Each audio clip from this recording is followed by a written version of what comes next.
Welcome to Press Bonanza. In this series, we delve into pivotal moments in history, starting from 1950, a key year marking the intensification of the war on organized crime. This journey begins with the aftermath of Benjamin Siegel's death, when the mafia's covert operations began to unravel significantly. In our first series on this channel, we explored a groundbreaking Time magazine article featuring Frank Costello, which marked a significant moment as it was the first major exposé on organized crime. This article, which included dismissive quotes from FBI agents about the existence of organized crime in America, set the stage for subsequent explorations into this hidden world. Over the course of several episodes, we've examined various influential magazines like Life, Time, Look, the Saturday Evening Post, and the Sunday Times. Each publication peeled back layers of secretive stories, such as the Vegas skim and mafia operations in the Bahamas, revealing hidden facets of organized crime. In this new series, we shift our focus from magazines to newspaper articles released from 1950 through the mid-1960s. Newspapers offer a different perspective, often presenting immediate reactions to events, which can include inaccuracies or sensationalism. For instance, the assassination of Anastasia in 1957 and the shooting of Costello were watershed events widely covered by the press. By examining every press article from this era, we aim to provide a comprehensive view of the organized crime landscape as reported in real time. This extensive review will not only cover prominent figures like Carlos Marcello, Tommy Lucchese, Joe Zerilli, the Campisi family, the Trafficante family, Paul Ricca, Tony Accardo and his brother Capone and his relatives Joe Profaci and Joe Bonanno, but will also touch on less prominent mobsters, merely mentioned in various articles. This approach allows us to piece together a more nuanced history of organized crime, exploring both major events and the subtler dynamics within different families, including those in Detroit, New Orleans, and beyond. By using press articles as our primary sources, we can reconstruct the narrative of organized crime from 1950 onward, giving you a detailed look at how these events were documented and discussed in the media at the time. The structure of this new documentary series will differ from my previous work, offering a straightforward chronological exploration of press articles from the 1950s to the mid-1960s. Each episode will begin with a brief introduction to set the context, followed immediately by a dive into the press coverage of that month. This format will provide viewers with a month-by-month snapshot of the evolving landscape of organized crime, offering a direct line through the tumultuous period. Some crime families, especially those as secretive as Detroit's during the 1950s, rarely made the newspapers. Joe the Boss Zerilli, for instance, was so adept at avoiding the spotlight that over a decade, only about 10 articles mentioned him, an average of just one article per year. This all changed dramatically in October 1963, a pivotal moment when Joe Valachi broke the code of silence and identified key mob bosses across America during his testimony before Congress. Suddenly, even the elusive big boss of Detroit could no longer hide in the shadows. He was publicly named as one of America's major mob figures. As we progress through the series, viewers will witness this dramatic shift in press coverage. The series aims to not only document the stark increase in media attention, but also to illustrate how the exposure impacted the operations and secrecy of these criminal organizations. As we navigate through this series, you'll notice some articles may appear repetitive since they are sourced from various states and cities. Despite this repetition, each article holds unique, intricate details omitted in others. This approach allows us to piece together a more complete and nuanced picture of organized crime across different regions. We're committed to providing a comprehensive month-by-month analysis, ensuring even the subtlest pieces of information are not overlooked. This method will help us uncover the broader narrative of organized crime in America, highlighting both its widespread influence and regional peculiarities. Join us as we unravel the complex tapestry of organized crime through the lens of contemporary press coverage, article by article. One powerful mob boss, or perhaps a powerful member of organized crime depending on how you see him, stands as a pivotal figure in the history of the underworld. Joe Adonis. Adonis wasn't just another mobster. He was a linchpin in the sprawling empire of organized crime, largely because of the key relationships he forged and the crucial connections he nurtured. It was said by none other than Lucky Luciano himself that Adonis's ties with various distilleries and bootleggers were instrumental in expanding Luciano's influence. When it came to building contacts, it was Joe Adonis, alongside Charlie Luciano, who traveled to Philadelphia to meet with figures like Waxy Gordon, cultivating the relationships that would funnel rivers of illicit liquor into New York. Through these alliances, Adonis and Luciano forged a powerful business network that stretched from New York to Miami, Chicago, New Jersey, and beyond. Wherever Luciano, Costello, and Lansky had investments, you could be sure Joe Adonis had his money right there with them. He had an uncanny instinct for putting his money in the right places, always aligning himself with the most lucrative opportunities. But there was a fatal flaw in Joe Adonis's character, one that would eventually lead to his downfall. Luciano once described Adonis as a self-centered individual, obsessed with his own image. He was a man who cared more about how he looked than about securing his future. Adonis was known for his lavish spending, expensive suits, luxurious properties, and a lifestyle that screamed excess. As long as his family was provided for, the rest of his fortune was squandered on maintaining his opulent image. But when the K4 hearings and the war on organized crime intensified in the 1950s, Adonis's obsession with appearances became his Achilles' heel. A powerful new weapon was about to be unleashed against him: scrutiny of the immigration status of various gangsters. During the hearings, Adonis made the fatal mistake of lying about his birthplace, claiming he was born in America. Those close to him believed that Adonis genuinely thought this was true, a belief instilled in him by his parents.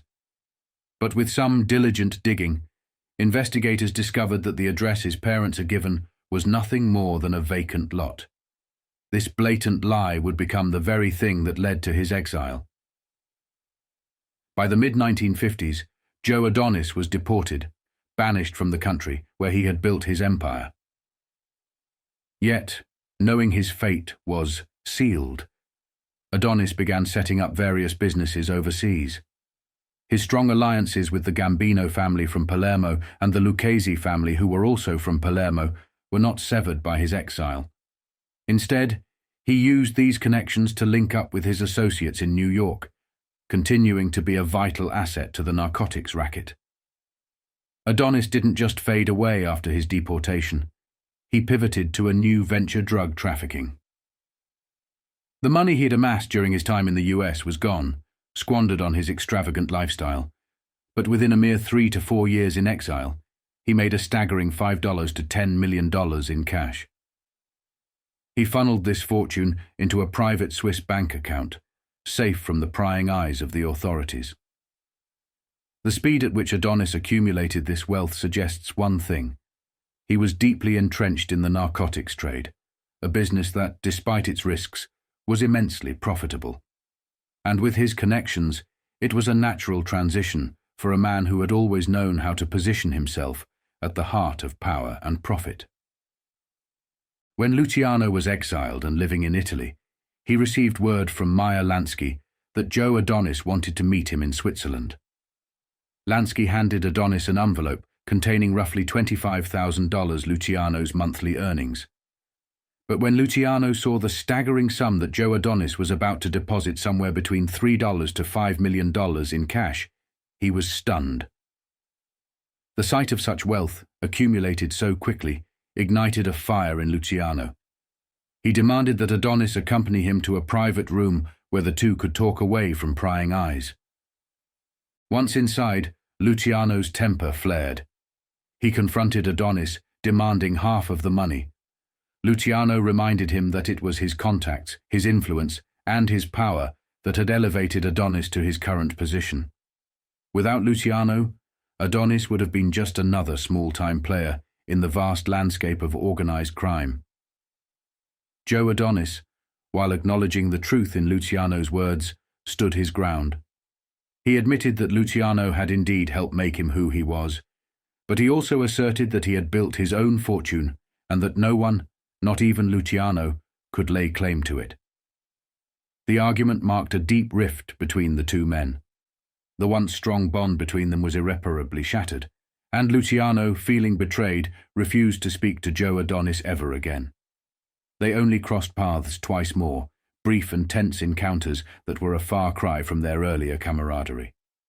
Luciano, who had once been the undisputed king of the underworld, would die outside Naples airport in 1962. When Joe Adonis heard the news, he was devastated. Rushing to his fallen friend's side, he wept bitterly, mourning the loss of the man who had been both his mentor and, in the end, his adversary. Despite their falling out, Adonis did everything he could to ensure that Luciano's body was returned to New York, so that the legendary mob boss could be laid to rest in his rightful place. In the end, it was a poignant reminder of the complicated and often tumultuous relationships that defined the world of organized crime, where loyalty and betrayal, power and pride were always in a delicate and dangerous balance. Luciano's eventual death remained shrouded in mystery. Luciano had been considering a bold move.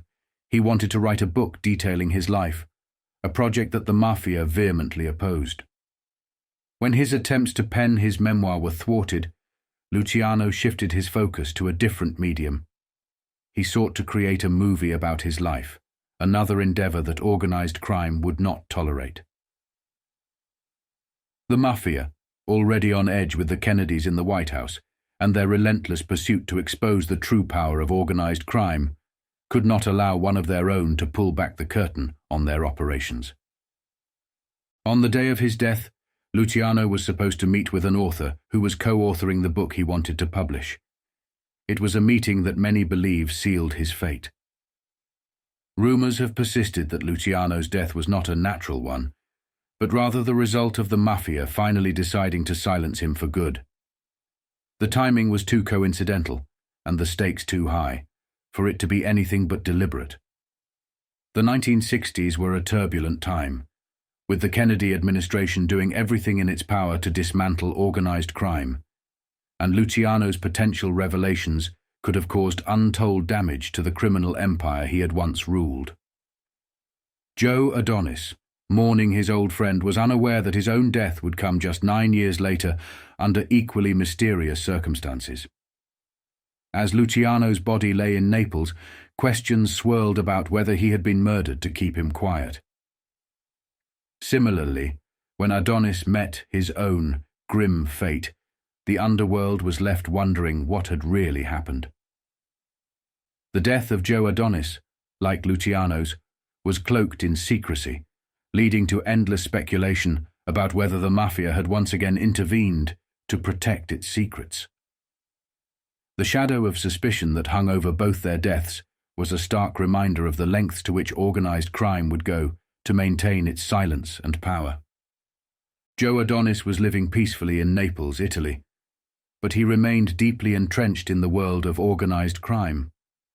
As Lucky Luciano once noted, Adonis had a penchant for a lavish lifestyle, always spending extravagantly. While in Naples, he likely continued his involvement in narcotics, serving as a critical liaison between the Italian-Sicilian mafia and the New York-based American mafia. Adonis held a powerful position, with assets and loyal men on both sides of the Atlantic. His connections in Sicily, Italy, and New York placed him in a unique position to bridge these criminal worlds. The landscape of organized crime had shifted significantly since the days of Prohibition and bootlegging. During the 1950s, the Italian-American mafia had begun to take orders from the French Corsican mafia, particularly in the realm of narcotics smuggling. Vehicles and other innovative methods were employed to transport drugs, and these techniques evolved rapidly. However, by the 1960s and 1970s, the Corsican mafia had suffered substantial losses, diminishing their influence. This shift allowed figures like Carlos Marcello, the Genovese family, the Lucchese family, Joe Bonanno, Carlo Gambino and others to ascend, placing the Italian-American mafia at the pinnacle of the criminal underworld in the United States. By this time, they had constructed a vast empire, unrivaled in power. However, as the 1960s progressed in the world narcotics, a significant transition occurred. The American-Italian-Sicilian mafia began to assert its own dominance, growing into a powerhouse in the narcotics racket within its own right. Men like Gambino, Carlos Marcello, Santo Trafficante Jr., and others who had deep ties to both the American and Sicilian factions understood the importance of collaboration. Yet by the 1980s, the Italian-Sicilian mafia had become so powerful that they no longer answered anyone they ruled autonomously. The 1970s marked the beginning of their rise to power, and by the 1980s, they had solidified their status as a formidable force, particularly in the narcotics trade. Their influence was so profound that they became a significant threat to European authorities, who were well aware of the mafia's capability to kill politicians and orchestrate political assassinations. In fact, it was widely speculated in Europe that the mafia was behind the assassination of President Kennedy, a theory that was explored in various Italian series and films. As European authorities began to confront organized crime more aggressively, especially when they targeted the Corsican mafia during the 60s and 70s, they faced deadly consequences. Judges, prosecutors, politicians, and even prime ministers in France were targeted and killed by the Corsican mafia. The Italian-Sicilian mafia's ascent was closely tied to their control over the narcotics industry, a billion-dollar enterprise that continues to generate enormous profits to this day. Their rise to power during the 1970s, 80s, and 90s was marked by a ruthless expansion, which came at a significant cost to anyone who dared to oppose them. As we step into the early 1970s, we find ourselves on the cusp of a series of events that would profoundly shape the fate of Joe Adonis. The first of these was the shocking and brutal assassination of prosecutor Pietro Scaglione in May, a moment that would send tremors through the very foundations of Italian society. Scaglione's murder was nothing short of historic. It marked the first high-level assassination in Italy in decades. Police sources, bewildered by the audacity of the crime, admitted that they could not recall the killing of a prosecutor in at least 25 years. The motive for Scaglione's slaying was shrouded in mystery, but the manner of his death left no doubt about its significance. Scaglione, 65, and his loyal chauffeur, Antonino Lorusso, 41, were mercilessly gunned down, their bodies torn apart by a hail of bullets from at least 2 different firearms. This was no ordinary hit. The ambush occurred just moments after Scaglione had visited his wife's grave in Palermo, a daily ritual that marked his devotion. As his car idled on a narrow street, the killers struck with cold precision, executing an attack that bore all the hallmarks of a meticulously planned mafia hit. The fact that it took place in broad daylight, under the unblinking eye of the sun, only underscored the brazenness of the act. Scaglione wasn't just any prosecutor. He was Palermo's chief prosecutor, a man deeply entrenched in the war against organized crime. His murder was more than a mere assassination. It was a declaration of war by the mafia, a signal that no one was untouchable, no matter how high their position. The shockwaves from this brutal killing reverberated throughout Italy, a stark reminder of the growing power and unchecked violence of the mafia during this turbulent period. This event would set in motion a chain of consequences that would eventually ensnare Joe Adonis, pulling him deeper into the dark, treacherous waters of organized crime's most violent era. This article was printed in an Italian newspaper a few days after the hit. The newspaper was actually being sold in Montreal, Canada, by Le Devoir. In a style reminiscent of the mafia, Mr. Pietro Scaglione, the Attorney General of the Republic of Palermo, and his driver were killed yesterday in Palermo by several gunshots fired by 2 or 3 men who managed to escape. As he did every morning, the Attorney General of Palermo visited his wife's grave yesterday to lay a bouquet of flowers. He then got into the car where his driver was waiting for him. Since 1947, during the era of the bandit Salvatore Giuliano, Pietro Scaglione had been handling the most important mafia cases. Yesterday morning, the police officer who usually accompanied him was not present. He had requested leave for the early part of the morning. The prosecutor's car was driving along the cemetery wall when the deserted road narrowed in front of a construction site. A small white Fiat approached from the opposite direction and blocked the magistrate's car. 2 or 3 men got out of the vehicle. People who had seen nothing heard the gunfire crackling and rushed to the scene, where they found Pietro Scaglione lifeless in the back of the vehicle, 2 bullets in his head, 3 more in his arm. The driver was dying with 4 bullets in his chest. The murderers had vanished. This double assassination, carried out with cruelty and precision down to the smallest details, caused a stir in Palermo, where lawyers who had been on strike for a week to protest against the upcoming tax reform interrupted a general assembly to declare 3 days of mourning. A massive manhunt was launched in the Sicilian capital, where the director of Italian criminal police was dispatched by the Minister of the Interior to lead the investigation. At that moment in time, Joe Adonis was not facing any trial, but the undercurrents of organized crime were beginning to stir in both Sicily and the broader Italian landscape. In Corleone and across Sicily, there were whispers and growing connections to various other gangsters, many of whom would soon find themselves under increased scrutiny. This was the dawn of the 1970s, a period when the world of organized crime was becoming an increasingly hot topic, not just in the press, but also in Hollywood. Within a year, the iconic movie The Godfather would be released, further embedding the mafia's shadowy world into the public consciousness. The article referenced here, published in The Republican on Monday, May 10, 1971, details the brutal assassination of Judge Pietro Scaglione and the subsequent probe that his murder sparked.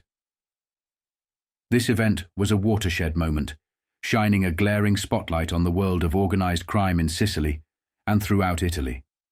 The cold-blooded killing of such a high-ranking official underscored the urgent need for action against the mafia's pervasive influence. It became clear that something had to be done, not just in Sicily, but across Italy, to stem the tide of criminal power that was increasingly coming to light. The coverage of Scaglione's assassination, as reported in Le Devoir and other outlets, reflects the mounting pressure on Italian authorities to address the mafia's grip on the country. This article, like others circulating at the time, played a crucial role in bringing these issues to the forefront of public awareness, setting the stage for the broader anti-mafia efforts that would follow. The murders of a Sicilian public prosecutor and his bodyguard chauffeur on a cemetery road near Palermo have confronted Italy with a familiar American issue. How deeply has the mafia corrupted judges and prosecutors? The victim, Pietro Scaglione, 65, a small hook-nosed judge who visited his wife's grave daily, was riddled with bullets under circumstances suggesting a penalty for treason to the mafia. 3 witnesses taken by the police have so far produced no identification. Never kill a cop or a judge. The international maxim of the mafia from Palermo to Buffalo was broken when a white Fiat sedan blocked the prosecutor's way home. 2 weapons, a Tommy gun and a machine pistol, were used. Scaglione was an ex-mafia buster whose name in recent years had been linked with the powerful gang that runs Palermo. He was investigated for suspicious laxity in the escape of Luciano Liggio, a top mafia gunman. In 1958, Scaglione tried with no success to lift the local mafia's grip from the food markets of Palermo. In 1953, he was assigned to ferret out mafia saboteurs who wired a police patrol car and blew up 7 patrolmen. He failed again. For his experience rather than his achievements, Scaglione was brought to Rome to serve on the Parliamentary Anti-Mafia Board, a group of elderly, publicity-minded politicians who threaten lightning but emit only thunder.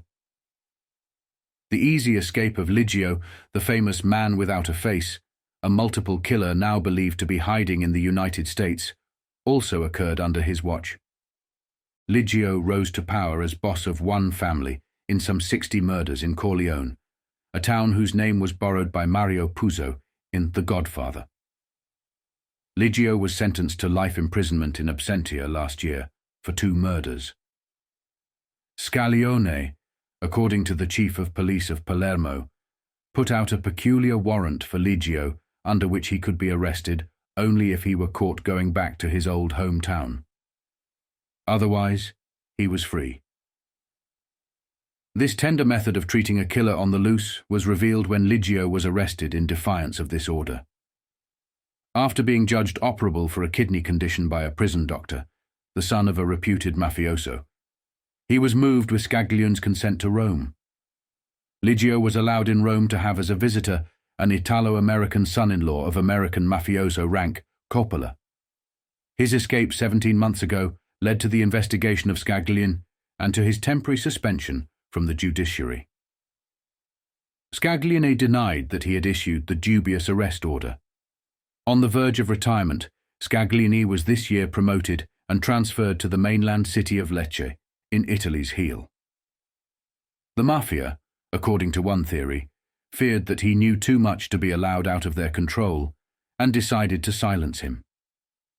The vice president of the Anti-Mafia Board, Congressman Girolamo Lee Causi, pointed out the similarity of the killing to that of police chief Aldo Tandoj in the boom town of Agrigento.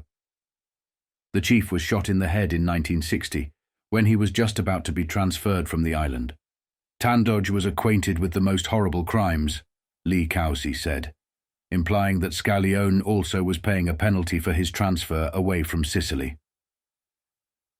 As the 1970s began, the world was on the cusp of a new era, one where the shadowy connections between organized crime and intelligence agencies were starting to come into sharper focus, causing widespread concern.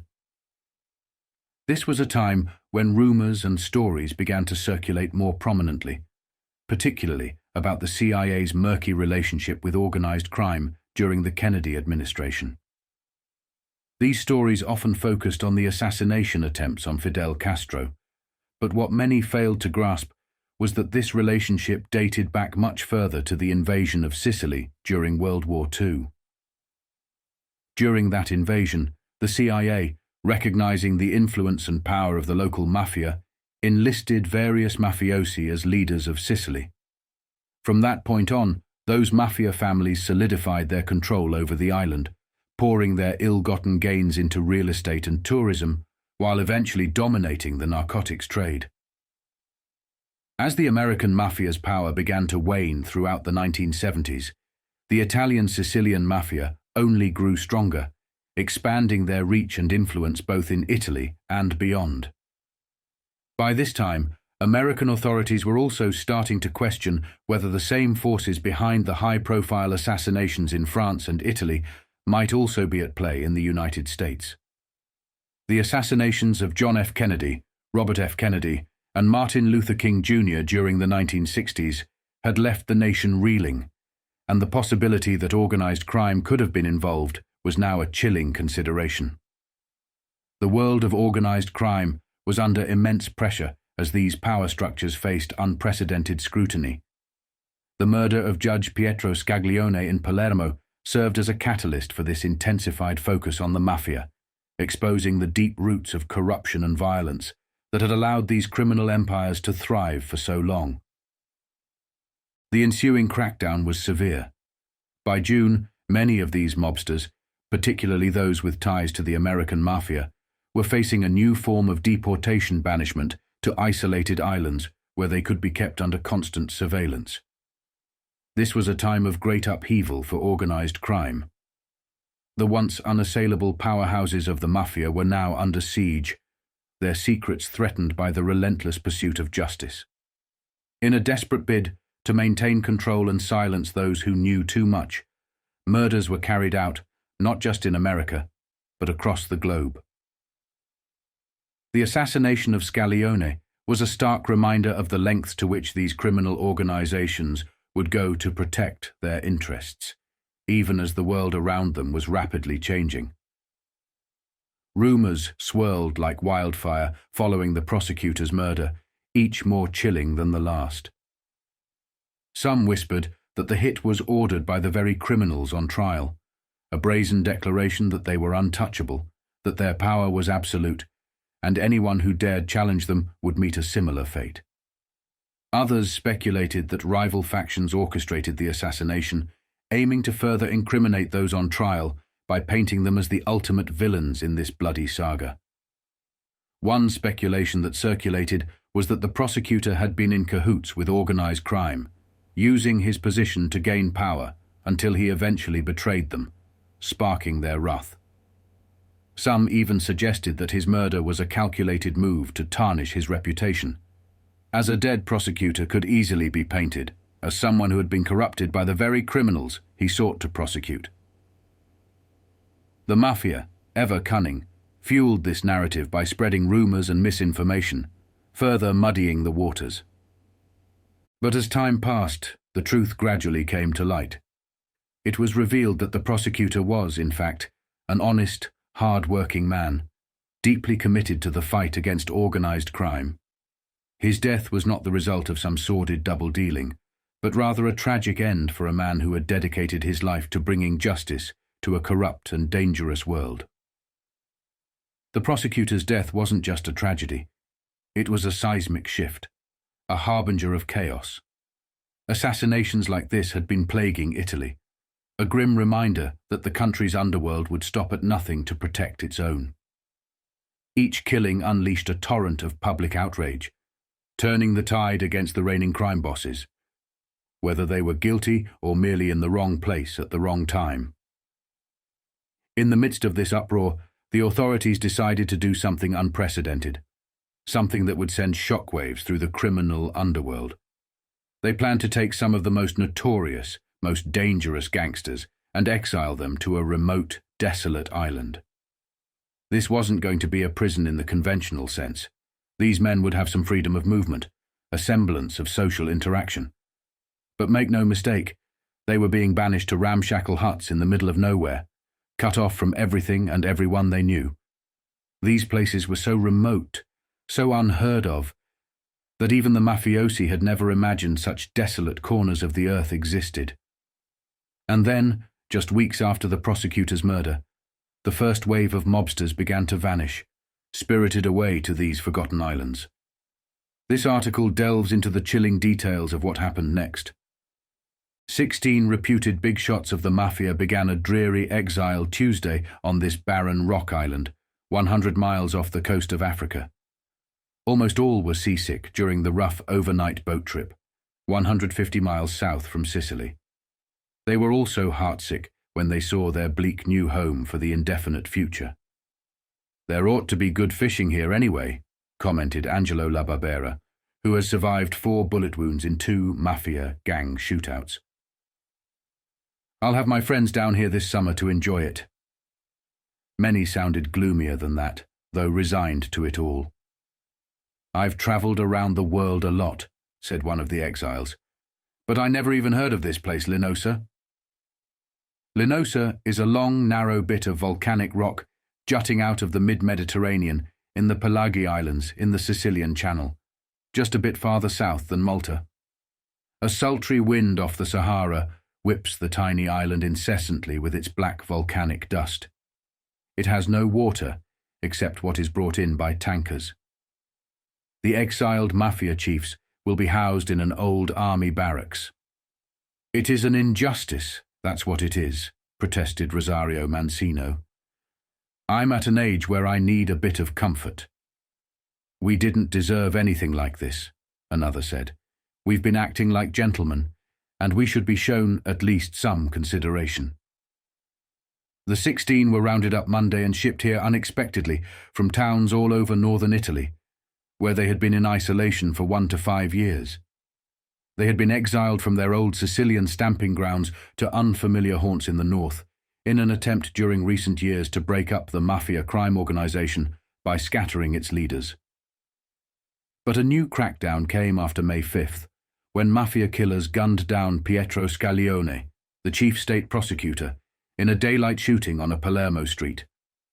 A suspect, Salvatore Ferrante, was charged Tuesday in Palermo with the slaying.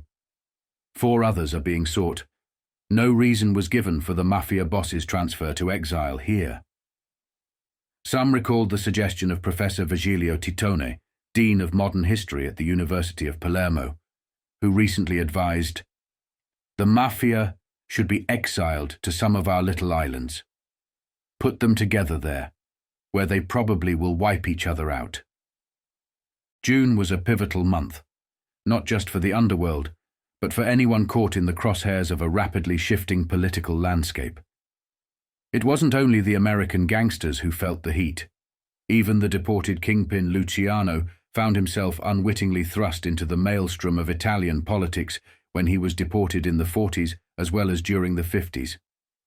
Upon his forced return to Italy in 1946 and 1947, he quickly realized that his infamous name was now a pawn in a much larger game.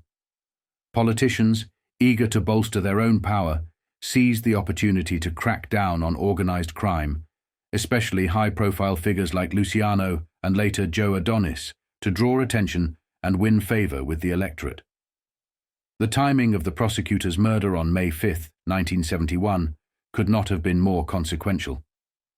It occurred during a heated election period, and by June, the ramifications of this brutal act were rippling through local elections. In Sicily, where the mafia's influence was growing unchecked, the murder transformed from a criminal issue into a political weapon. Politicians, much like mobsters, were relentless in their pursuit of power, willing to exploit any opportunity to advance their ambitions. Even academics weighed in, some suggesting that the ultimate strategy against organized crime was to concentrate all the mobsters in one place and let them destroy each other. However, this crackdown came with unintended consequences. Instead of extinguishing the mafia, these actions only fueled the rise of a super mafia, a powerful entity that would dominate the criminal underworld throughout the 1980s and 90s. This was the world Joe Adonis found himself in during 1971, a world where deportation to an isolated island with hardened Sicilian gangsters was nothing short of a death sentence. Unlike Luciano, who had garnered respect in Sicily through his charitable works funding cinemas, orphanages, and even building a hospital, Adonis's efforts paled in comparison. His deportation marked the beginning of the end, as he was thrown into the lion's den, surrounded by those who knew he had fallen out of favor with Luciano, a man revered in Sicily. For those seeking justice for the prosecutor's murder, Joe Adonis appeared to be the perfect target, a man with money, power, and deep connections on both sides of the Atlantic. And so, the wheels of retribution were set in motion, with Adonis caught in the middle of a deadly game he could no longer control. During June 4, 1971, Joe Adonis, who was once the notorious gambling kingpin of the US East Coast, appeared in a Milan court, a shadow of his former self. The 69-year-old, now handcuffed and visibly frail, pleaded for his life, stating, "I am an old and sick man. You will kill me if you send me into exile." The court faced the grave decision of whether to banish Adonis to a desolate island as a suspected mafia affiliate. Adonis had been incarcerated in Milan on May 22nd, under suspicion of maintaining ties with the underworld, despite his departure from the United States in 1956.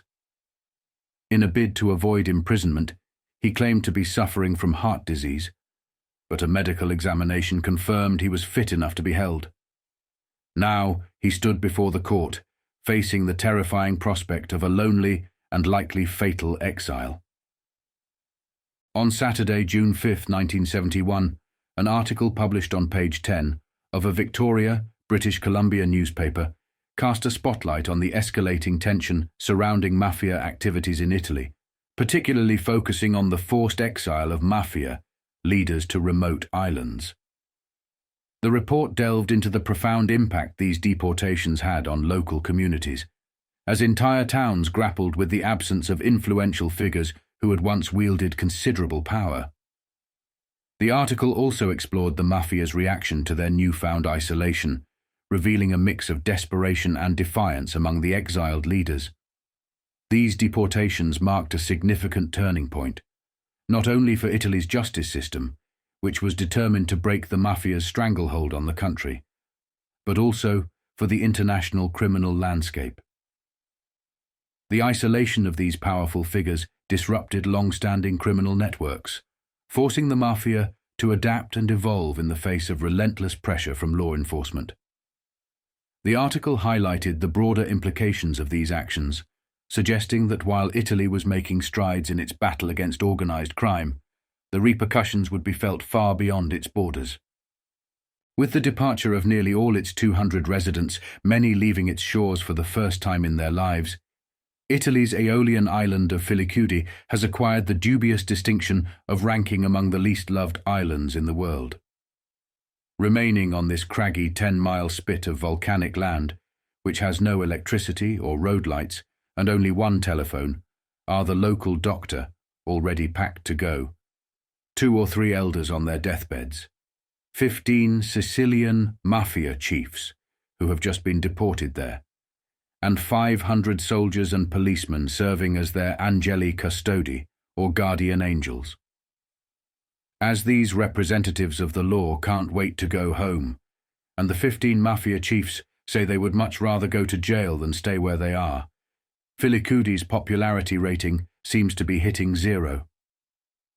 Until calamity struck a few days ago, the contrary was true. Filicudi, 4th in size among the islands of the Aeolian archipelago, which includes Lipari, Vulcano, Stromboli, and Panarea, and hopelessly behind the others economically, was beginning to catch up. 2 small hotels and 4 modest businesses had opened. Local fishermen had whitewashed their cottages to take in rumours, and tourists willing to brave a 6-hour trip by steamer from Sicily were starting to arrive. What drove islanders frantic was the conviction that these tourists would turn right around again at the sight of 15 mafia desperados and their 500 armed escorts. When all else failed, urgent appeals to the authorities, barricades at the port, fistfights, and at least one bare harpoon, the inhabitants abandoned the island en masse, vowing never to return until the capo mafiosi were gone. Sheltering now on the nearby island of Lipari, the refugees may soon be joined by fellow Aeolians from the island of Linosa, where 16 other mafia chiefs were forcibly disembarked only a week before. The Linosans, already up in arms, are threatened now with a 17th unwelcome mafia guest, the notorious Joe Adonis, founder of Murder, Incorporated, and fingered by the late United States Senator Estes Kefauver as the most sinister gangster of them all. Adonis was deported to Italy from the United States in 1956. In Milan, where he has lived for some years, he is believed to be deeply involved in gambling rackets, crooked betting, slot machines, prostitution, and the international drug trade. On these grounds, the Ministry of the Interior in Rome has just suggested that Milanese authorities should deport him to Linosa. The legal basis for these massive deportations is Article 233 of the Italian Penal Code. It provides that a judge may, in the case of particular social or moral conditions in some area, ban from the area any person responsible for a crime against the personality of the state or public order. While this judicial power is formally restricted to banishing somebody from and not to somewhere, it is now being applied in the broadest possible sense by extending the ban to all Italian territory, save the islands in question. Although the state has made fairly liberal use of this legal instrument, before there being no other recourse when the courts are too intimidated to act against mafia leaders, it has been many years since Italy has seen anything like the present crackdown. Apart from the mafia chiefs already rounded up, many others are in line for deportation. And 92 in the highest mafia echelons, including the fearsome Genco Russo, Frank Coppola, and Angelo La Barbera, have just been indicted by a Roman judge for criminal association. The main reason is an extraordinary increase in mafia terrorism and audacity during the last few months, first noted with the kidnapping and probable murder of a prominent Sicilian journalist, Mauro De Mauro, last September, and culminating on May 5th in the murder of Palermo's Attorney General, Pietro Scaglione. Meanwhile, the new residents of deserted Filicudi are trying to make the best of the only accommodations available to them. A local bar from whose shelves all liquid comfort has mysteriously vanished, and whose kitchen cupboards are unaccountably bare. The Filicudans, who had refused the newcomers as much as a crust of bread, have locked their doors and left no provisions behind. The soldiers, bivouacked in the stony hills and cooking on spirit lamps, are hardly cheerful company. The prospects of getting off the island look pretty bleak, even with these toughened capo mafiosi breaking down and pleading for a transfer to prison, any prison. For men who keep telling reporters they wouldn't hurt a fly, all this must be hard to take. On Tuesday, June 8, 1971, an article from Lansing, Michigan, highlighted the political turmoil brewing in Italy as various parties vied for power amidst election seasons. The political landscape was charged, with fascists, socialists and conservatives all making a resurgence. The recent murder of a prosecutor had become a focal point of the heated debates, adding to the tension and raising questions about the motives behind the violence. The article delves into these developments, exploring the underlying causes and the implications for the upcoming elections. Italy's economic crisis, a rising crime rate, resurgent fascism, and the mafia are key issues in the local elections next weekend. More than 7 million Italians, 1/5 of the electorate, are eligible to vote. They will elect a regional assembly in Sicily and municipal councils in Rome, Genoa, Bari, and 155 other cities.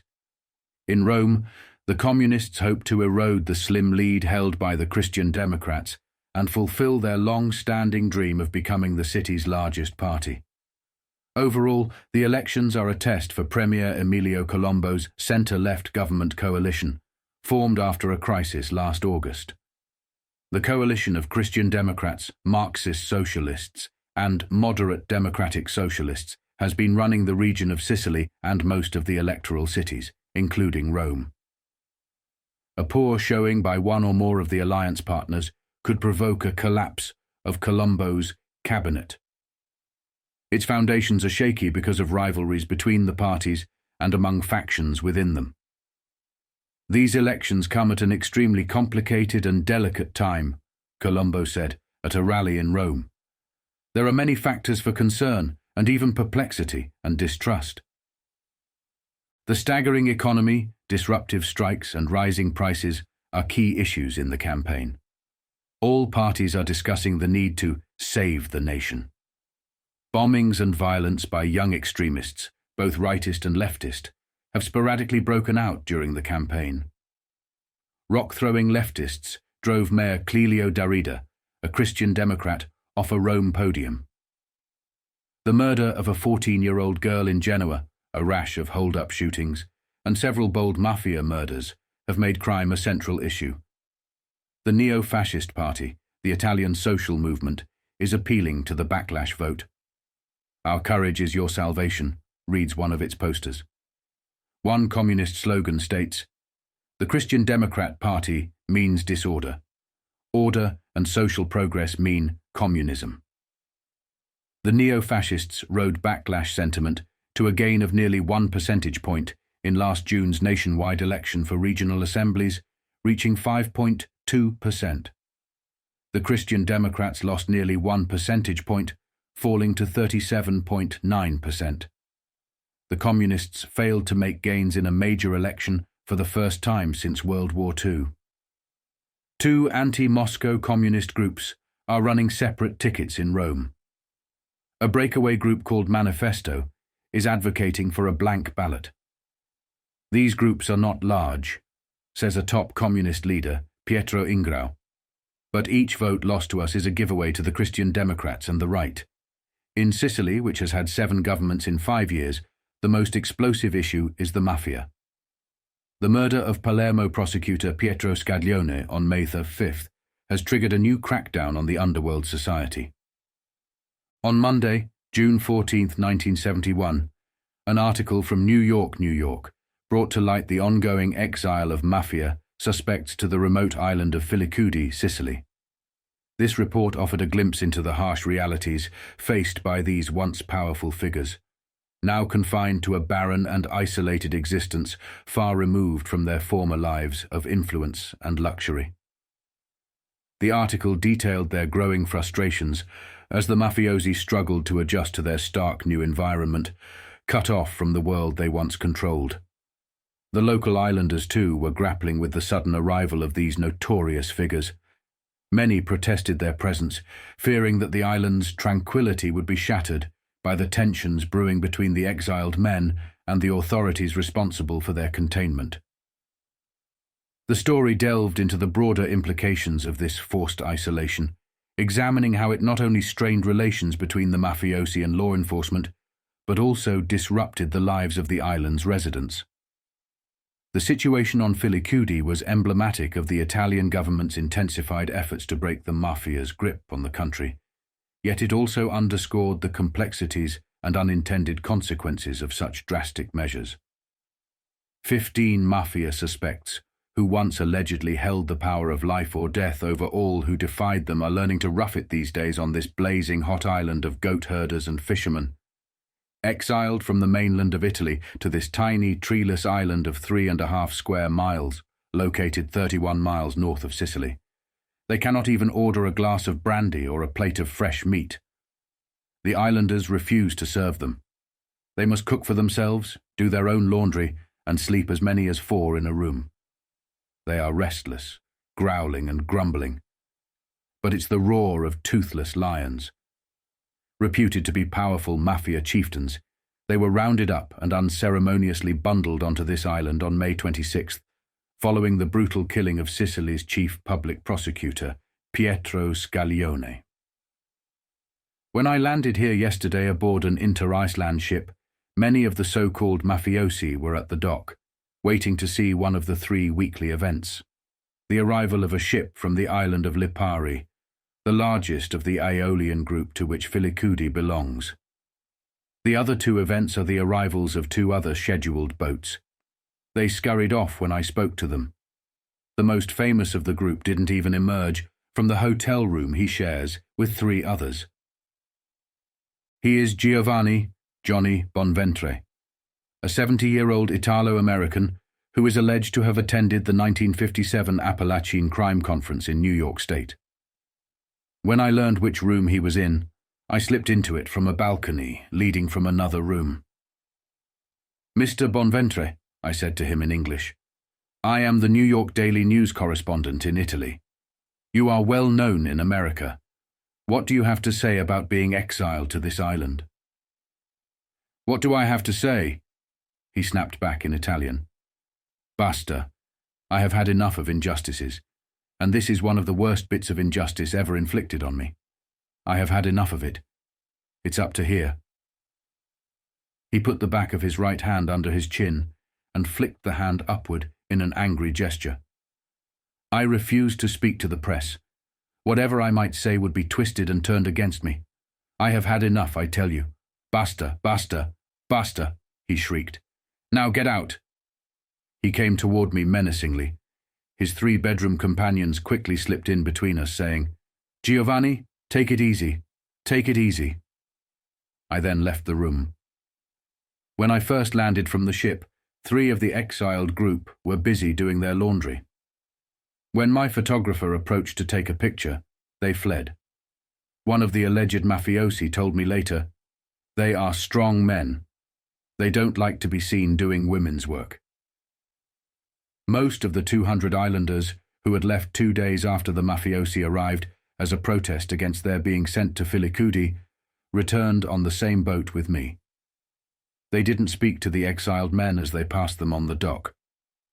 The only conversation the suspected underworld chiefs had during the 2 days I was there was with the carabinieri, police. They seemed to get along in an impersonal but cordial way. One of the most outspoken of the exiled lot was Luigi Cali, 61, a Sicilian undertaker and florist who is alleged to be high up in the funeral and flower racket. The way I could tell the difference between the islanders and the supposed mafiosi was that the latter were flashily dressed, while the islanders wore shabby clothes. "Before I start talking to you," Cali said, "I want you to know I never did anything wrong. I'm a victim of this old Mussolini law of exiling people suspected by the authorities of something. Only under Mussolini, justice was carried out better than it is today. I'd like to know what this mafia is," Cali continued. "How is it that there is only the mafia in Sicily? When a crime is committed in Sicily, it's the mafia. When a crime is committed in North Italy, nobody talks about the mafia." Asked what he thought about the people of Filicudi leaving the island to protest the presence of himself and his colleagues, he said, "There was something funny about that. Word went around the island that we would eat their children. I have 6 children. Why should I eat their children? Their departure was an insult to us. We are good guys. We can't even spend our money here," Nino Buccellato, another exile, complained to me. "There is nothing to buy. Look, the shops are still boarded up even with the return of the islanders. We are without a doctor, without medicine. The Human Rights Committee should look into our case." Cali took me to his room and introduced me to his roommates. One was Rosario Terrassi, a sheep owner. He talked freely too. "You know why they don't want us here?" he asked me. "Because they are jealous. They're afraid that we will have their women and give their women children who will grow up to be like us." Terrassi is a cigar smoker. He complained about the trouble of getting good Italian Toscanos. He arranged through the carabinieri to have a resident of another island bring him special Toscano cigars at a special price. Calogero Sinatra, a dealer in livestock, especially mules, and allegedly in narcotics, which he denied, wanted to talk about his better-known namesake more than himself. "No, I'm no relative of Frank Sinatra," he said in answer to my question. "But I think he is a great singer, a great actor, and a great man. Sicily and all Italy are proud of him. If there were more people like Frank, then relations between America and Italy would be better. I shouldn't be here because I am a reputable exporter of livestock," Sinatra continued. "My mules are well known in India and Greece. The dean of the exiles is Diego Gioia, 71, an aristocratic-looking Sicilian. He has been a rich farmer most of his life. I have been unjustly exiled 2 times, he told me. How is a man suddenly sent into exile? He asked rhetorically. Often it's because of a jealous woman. She has an affair with a man, and he breaks off with her. She gets sore and denounces him to the police just to get even with him and keep him away from his wife or another girl. That's the kind of testimony that gets us into trouble with the police. Some of the exiled men, who refused to give their names, said they would rather be in jail than relegated to such an island as Filicudi.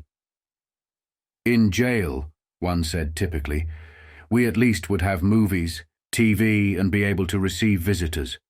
Here there's nobody to talk to but the police and carabinieri, and ourselves, of course. That makes for pretty dull conversation. The carabinieri talked freely about the problems presented by their charges, but they didn't want to be quoted by name. I don't see why these mafiosi are complaining so much, one of the carabinieri officers said to me. They should be enjoying a wonderful vacation. They all live in the same hotel, the Mermaid, Hotel Sirena, right on the beach, the best hotel in town. They can go bathing whenever they want. They are the guests of the government. At least they don't pay for their rooms, but they have to pay for their food and do their own cooking. They can get anybody they want to cook or do the laundry. Only these islanders won't work for them, the officer said. How long the islanders will have to put up with their uninvited guests and vice versa is not known, but there are reportedly moves afoot to have them removed to parts as yet unknown before the tourist season.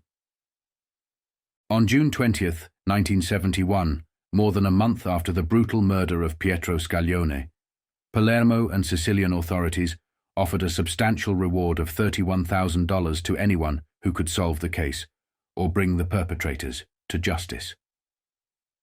The investigation had zeroed in on a four-man gang that had mercilessly gunned down the prosecutor with a machine gun on May 5th.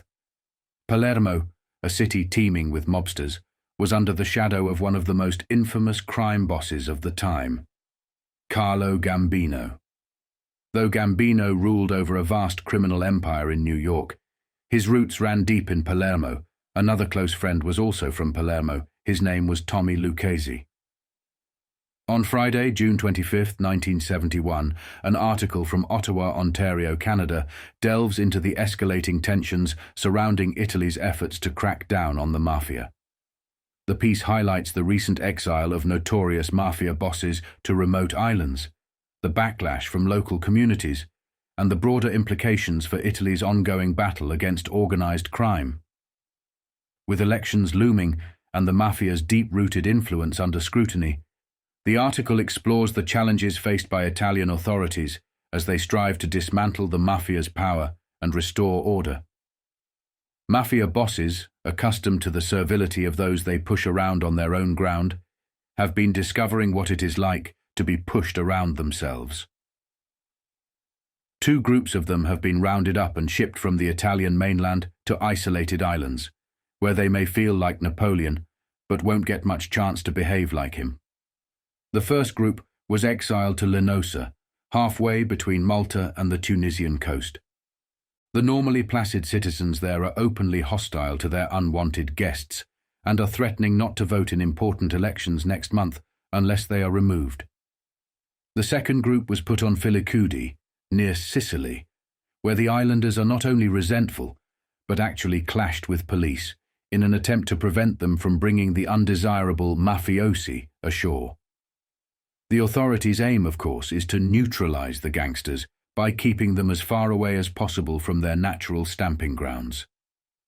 The deportations are part of what decent Italian citizens hope will be a persistent, militant campaign to get the mafia on the run. But it will take more than the provision of island retreats for a few of the boys to create any real apprehension or even slight discomfort among mafia leaders operating from entrenched positions that have been impossible to dislodge them from over the years. It is not just their own skill, cunning and viciousness that have kept them there, raking in their treasures from protection rackets and giving their underlings orders for the erasure of those who aren't inclined to submit to them. Graft in high places has done as much as anything to make the mafiosi what they are today. Corrupt politicians, judges, lawyers, policemen, bankers, businessmen and others have been their willing allies. How long these can go on undeterred and undaunted depends to a considerable extent on Italy's Parliamentary Anti-Mafia Commission, which has amassed a tremendous amount of evidence against the mafiosi, but is slow, despite growing demands, to release it. There are reports on the mafia's control of parts of Palermo's city administration, especially in the racket-ridden building field, on the mafia's notorious hold on Palermo's wholesale food market, and on links between the mafia and justice in Sicily, where, significantly, 95% of the judges are Sicilian. The Commission took one step toward bringing this last report to light recently, when it stated that police and magistrates must share responsibility for permitting the escape of big mafia boss Luciano Liggio from a Rome clinic 2 years ago, just when police, who had been after him for years, seemed about to capture him. The Commission also hinted at an arrangement between the late Dr. Pietro Scaglione, the state prosecutor murdered in Palermo, and certain police over the Liggio affair. But much more remains to be told. Parliament has received from the Commission a list of highly placed individuals allegedly associated with this matter, but it will not be made public until after the Sicilian elections this month, in case it interferes with the chances of certain people getting into the regional parliament or municipal councils who should never be there at all. The Commission President, Dr. Francesco Catani, has promised to strip the mafia of its mystique and to abolish its held immunity from the law. He has undoubtedly amassed a lot of useful ammunition. It is now a question of when and how the authorities will fire it.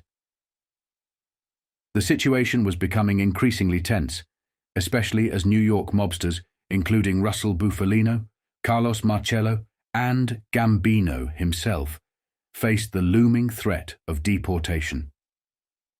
Deportation to Italy didn't just mean being sent back to familiar cities like Naples or Palermo. It often meant exile to isolated, desolate locations where they would be utterly cut off from the outside world. These places were far worse than prison, offering no comfort, no communication, and constant surveillance. Life in these remote shacks was a harsh reality, with no electricity and a daily battle against the elements. It was a fate that terrified the mob bosses, far more than any jail cell ever could. Articles highlighting these grim prospects only intensified their fear of deportation during the 1950s and 60s. Unlike many, Luciano had managed to navigate this treacherous terrain by leveraging his influence when he returned to Sicily. Through his connections with the Office of Strategic Services, which later became the CIA, he had managed to secure positions for various mafiosi within the Sicilian government, effectively turning them into a secret government. Figures like Joe Adonis and other foot soldiers paled in comparison to these power brokers who now ruled over Sicily from the shadows. If anything went wrong, as it often did in New York, men like Joe Adonis, Luciano Liggio, and others that came were there to take the fall, shielding the true masterminds behind the scenes. Joe Adonis found himself in an exceedingly dire situation, fully aware that deportation to an isolated island in Italy was nothing short of a death sentence. He knew he stood no chance, stranded without help, cut off from his financial resources, and surrounded by the brutal enforcers of the Sicilian mafia, who had little love for him. Even a figure as powerful as Luciano would have struggled under such circumstances. The stakes were incredibly high, especially with the authorities still actively hunting down the men responsible for the prosecutor's murder. The $31,000 reward dangled like bait, and anyone could have been coerced, whether through duress, interrogation, or even kidnapping, into offering information. The murder needed to be solved at any cost, and Adonis was in the crosshairs. Desperate, Adonis pleaded with the Italian government, hoping for leniency. But he was gravely mistaken. On Monday, June 21, 1971, an article detailed his futile attempts to escape his grim fate. Adonis had tried to appeal to the authorities, emphasizing his age and frailty, insisting that he was a sick old man who had left America 15 years earlier.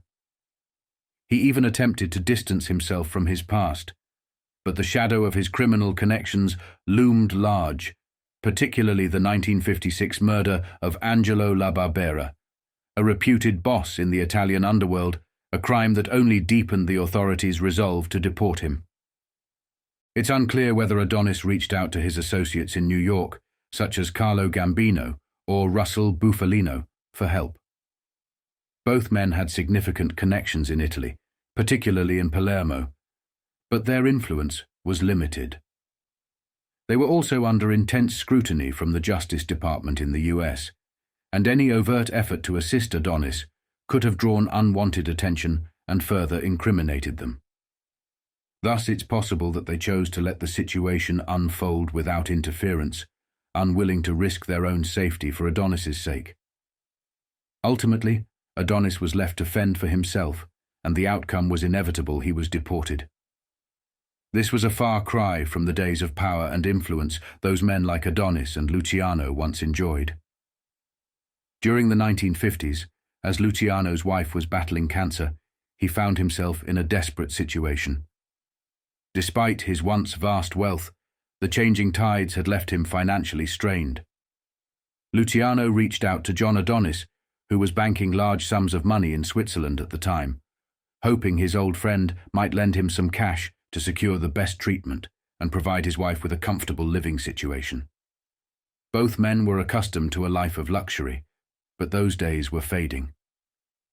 Luciano, who was still receiving $25,000 a month, found this income dwindling as the 1960s rolled on, especially after the fall of Castro, which cut off even that reduced amount. Although he never delved into the drug trade or fully aligned himself with the rising powers within the Sicilian mafia, Luciano was acutely aware of how the times were changing.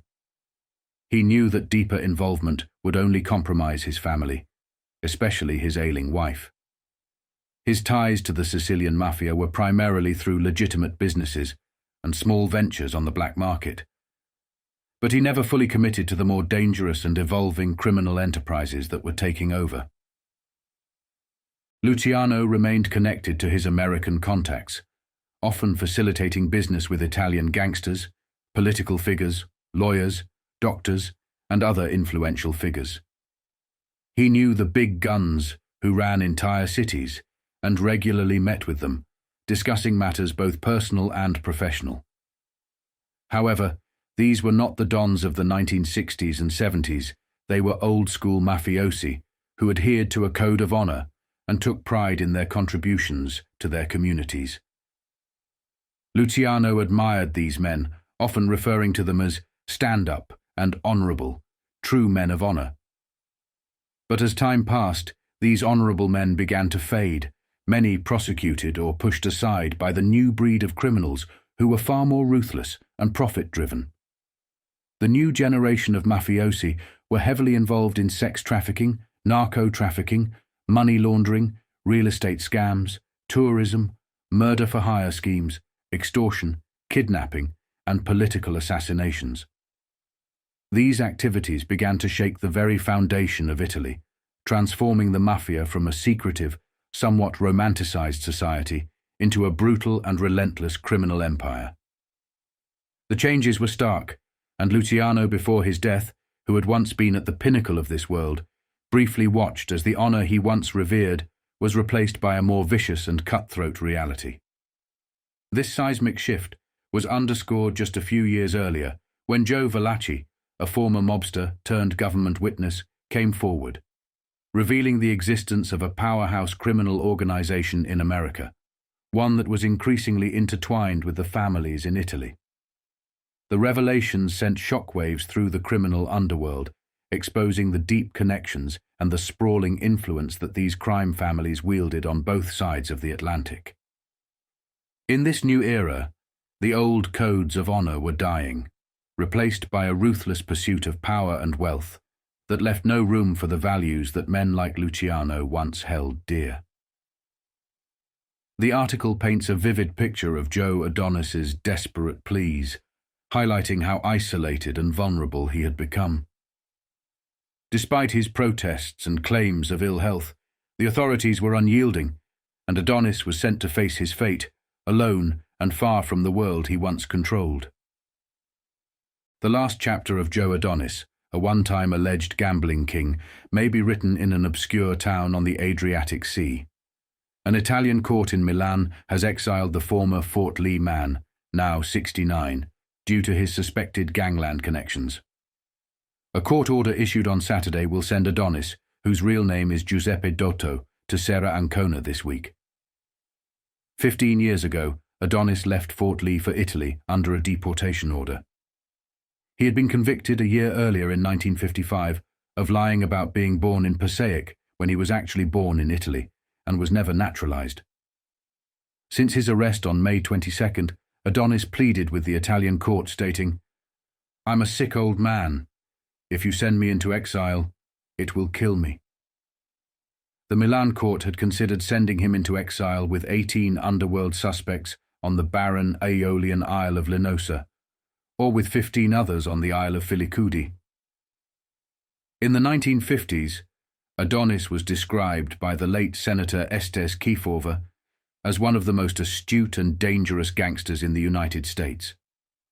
He was said to be a lieutenant of reputed underworld boss Charles Lucky Luciano and an ally of such figures as Al Capone, Vito Genovese, and Albert Anastasia.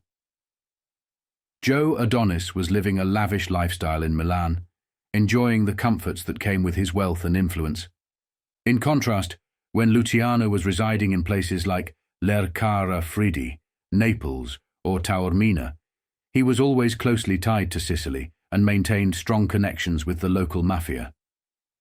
While Adonis had some ties to the underworld, his life in Milan was one of opulence and extravagance, far removed from the gritty realities of his past. Meanwhile, Luciano's life had taken a more challenging turn. He was constantly under the watchful eye of the authorities, who harassed him relentlessly, tailing his every move and imposing strict curfews. This persistent scrutiny weighed heavily on him, especially as he struggled to care for his wife, who was battling cancer. Despite his former power and wealth, Luciano was now lived under severe restrictions, his freedom curtailed, and his influence diminished. He would die of a heart attack at Naples airport in the year 1962. Adonis, too, had enjoyed a life of luxury, but the writing was on the wall. He knew his time was running out. The lavish life he had built in Milan was no longer a sanctuary. It was becoming a gilded cage. The authorities were closing in, and Adonis could feel the walls closing around him. The reality of his situation was inescapable. The lavish days were over, and the end was near. Joe Adonis, finding himself in an increasingly desperate situation, tried everything within his power to escape the grim fate that awaited him. With a vast network of political contacts, journalists, and friends, Adonis attempted to rally support as articles began to surface, decrying the miscarriage of justice he was allegedly enduring. These pieces painted him as a victim of an overzealous crackdown, but despite the outcry, nothing could sway the determined Italian authorities. They were on a mission, intent on rooting out the mafia by any means necessary. The strategy was simple but ruthless: isolate these powerful gangsters on remote islands, where they could be questioned and controlled without oversight. Whether through harsh interrogation methods or outright torture, the authorities were determined to break the mafia's grip on Italy, and they were willing to do so in the shadows, away from prying eyes. The stakes were high, and there was no turning back. An article published on Thursday, July 8, 1971, in New Jersey, the former home of Joe Adonis, highlighted the situation. The piece likely caused a stir among the gangsters in and around New Jersey and New York, many of whom had known Adonis personally. Figures like Willie Moretti, Benjamin Bugsy Siegel, Charlie Luciano, and Vito Genovese had once been close to Adonis, but most of them were now either dead or too old and frail to offer any assistance. Even Frank Costello, who had once wielded immense power, was too weak to intervene. Others, like Carlos Marcello, were more concerned with their own problems, particularly as new inquiries into the Kennedy assassination began to surface in America. Marcello had no time or resources to spare for Adonis. In the wake of the prosecutor's murder in Italy, the mafia's capability for political assassinations had become a focal point of concern, both in Italy and abroad.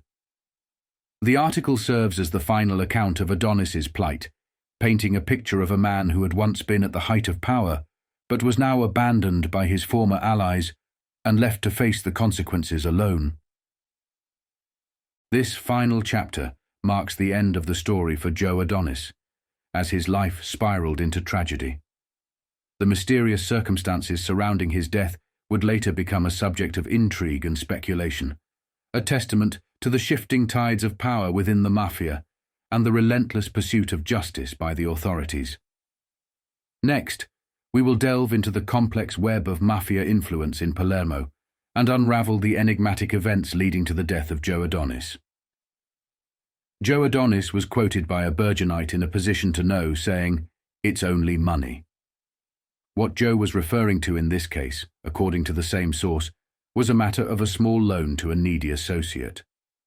Joe Adonis, as you probably have read, has just been exiled to a hamlet on the Adriatic, with his plea about being a sick, old man falling on deaf Italian ears.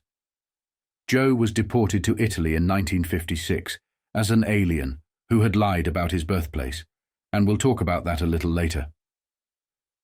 For 2 decades, for the benefit of those who have joined us recently, Joe Adonis was the biggest gambling entrepreneur on the East Coast, and that includes celebrities like Frank Erickson, Lucky Luciano, and Frank Costello. Joe's empire extended from New York to Florida, and he was strictly big time. Joe Adonis, this source told me, never messed with the cheap stuff, only the best, and the richest. He was a man of superior intelligence, immaculately turned out, with a grand sense of humor, and above all, fairness. If you played in one of Joe's places, you got a square deal. If Joe was running it, it was always a courteous operation. Credit was available if you deserved credit. Joe was a resident of Fort Lee. He moved into our bucolic countryside once he determined that the little flower, Fiorello LaGuardia, was serious about cleaning up New York. And couldn't we use a little flower today? Despite a long record of arrests, Joe Adonis never spent a day in jail until he and others, including Sally Moretti, pleaded not guilty to gambling charges in 1931. No one has ever said so under oath, but in all probability, this was a silent agreement that it would be better to spend a couple of years in the clink than testify about the syndicate's operations. Joe Adonis went to jail, largely because of a casino business in Lodi known as Costa's Garage. In case you are unfamiliar with the bright lexicon of gambling, there are 2 kinds of joints: sawdust and carpet. Costa's was carpeting continental cuisine, polite staff, limousines ferrying the players from New York. On the other hand, and much more interesting, was a sawdust joint, the aristocrat baby carriage company in Fort Lee. The baby carriage operation was really as much, if not more, Willie Moretti's bag than it was Joe's. But at this stage of our somewhat lurid history, Joe and Willie were buddies, and Sally was part of the corporation. The baby carriage factory was located just about where the Port Authority has its offices at the George Washington Bridge Plaza. It was carefully and cleverly disguised, with what my chief source of information tells me were just enough baby carriages to make it look legitimate. So carefully was this business enterprise conducted that hardly any, if any, of the local burghers suspected it was anything except what it pretended to be. But it's simply impossible to have cars pulling up to a baby carriage factory at night, discharging passengers, picking them up again hours later, and not arouse curiosity. Curiosity led to inquiry, and inquiry led to a raid, which was the end of the aristocrat baby carriage company. But possibly the most remarkable aspect of the whole Bergen County gambling investigation, which led to Joe's incarceration among a great many unpleasant phenomena, was the nighttime visit of Willie and Joe to John J. Dickerson, then director of the Board of Freeholders and perhaps the most influential Republican in the state, Governor Driscoll accepted. John had made Al Driscoll's election possible, an episode we ought to explore someday, particularly in view of what's happening in Hudson County. Joe Adonis knew the heat was late in 1950. About the only person who could take the heat off was John Dickerson. So, with brass, which was quite in character, Willie arranged to quickly visit John, with Joe in tow. According to reports, Willie talked, and Joe listened in a corner of the cellar rumpus room. John, of course, was not in the market, and the first thing he did was report the conversation to Attorney General Parsons. Joe Adonis, according to my source, made only one error in his long career. Going to state prison was not an error, since that was part of the code. But lying about his birthplace was what sent him into exile. And it may not even have been a lie. Joe always said his family told him he had been born in Passaic. The only trouble, my source explained, was that the government said the address they picked was a vacant lot.